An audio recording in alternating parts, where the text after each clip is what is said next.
What is up guys, it's your favourite Scotsman Ryan here, and in today's video we are going to take a look at a smartphone from a company called BLU.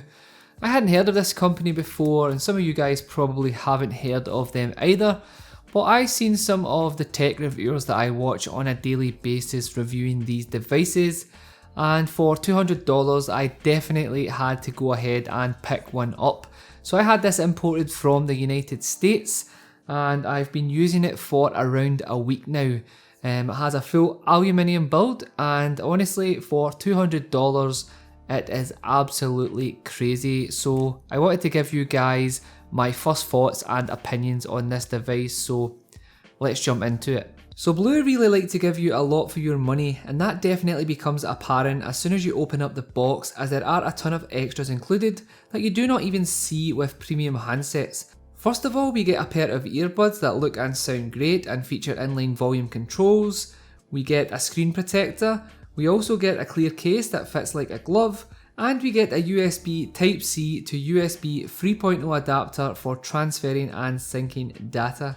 So as you can see, there are plenty of extras included in the box, but let's jump in and take a look at the specs of this device. So the Vivo 5 is rocking a 5.5 inch 720p Super AMOLED display, a 64-bit octa-core processor, 13 megapixel rear camera, 32GB of storage with 3GB of RAM, and a decent sized 3150 mAh battery. When I took this out of the box, I was definitely blown away by that build quality. The aluminium unibody looks and feels great in the hand, and those CNC polished chamfered edges look amazing. I would say that this could be the best looking $200 phone that I have seen yet, and the fact that you can get a full metal design handset at this price puts the big players in the game to shame. Let me give you a quick tour around the Vivo 5. On the bottom you find your USB Type-C port for charging, and it does support quick charging, so that's a bonus. And at either side you have two speaker grills, with one being the microphone and the other being the speaker. And while we are talking about the speaker, it's worth noting that the speaker actually sounds pretty awesome. I was actually pretty surprised that a budget phone would have such a decent speaker, and even when you crank it up to its highest volume, it doesn't distort at all, so definitely a massive thumbs up from me there. Moving up to the top of the device, you have the 3.5mm headphone jack, and on the left hand side you have your dual SIM tray that also allows you to utilise a micro SD card up to 64GB for extra storage. On the right hand side you will find your power button and volume rocker, both of which are textured and have a very nice tactile feel. On the front up top you will find the earpiece, usual sensors, and a 5MP front facing camera that does take decent selfies if that is your thing. On the bottom of the screen is your capacitive buttons, and as you can see the layout is a little strange and it does take a little getting used to, but it's not really a huge deal.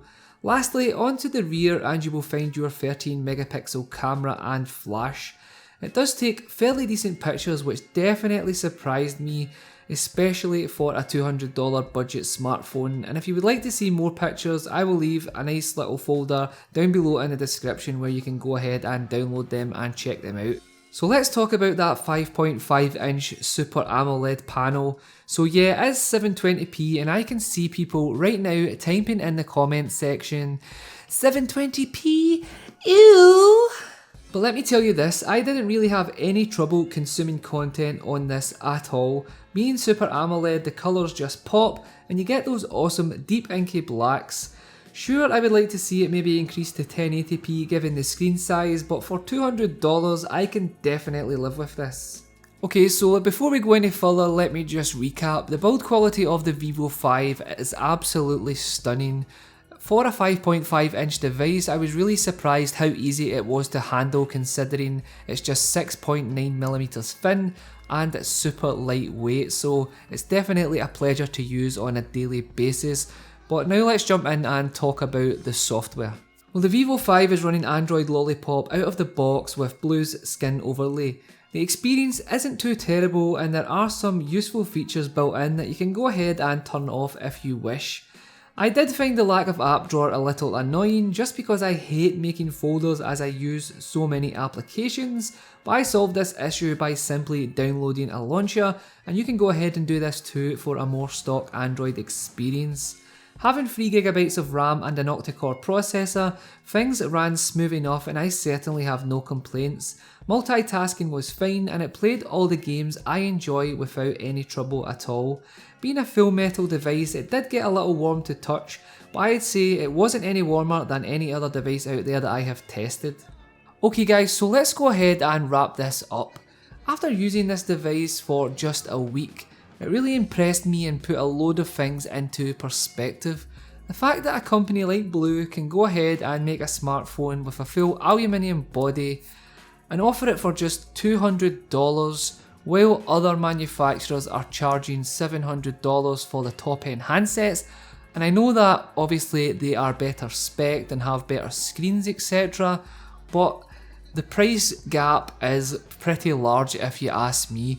And for just $200 guys, you can get yourself a pretty awesome smartphone.